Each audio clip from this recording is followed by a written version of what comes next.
आप लोगों को हो क्या गया अचानक से? नफरत करने के बजाय आप लोगों को मेरा साथ देना चाहिए था। माफ करना क्या कहा? साथ देना चाहिए? जो हरकत तुमने की उसके बाद तुम्हारा साथ दिया जा सकता है? हरकतें देखो और साथ चाहिए।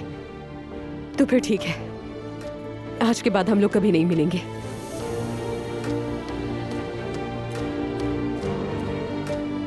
मगर मैं अपने फैसले पर कायम हूं अब भी। आप लोगों को दुख पहुंचाने के लिए बहुत अफसोस है, मगर मैं उस शख्स के साथ रहने का फैसला कर चुकी हूँ।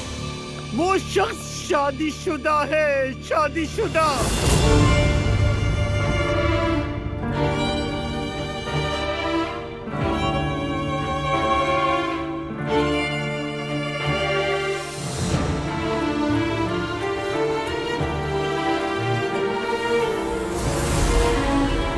वो तलाक ले रहा है, इसीलिए मैंने भी कबूल किया है उसे।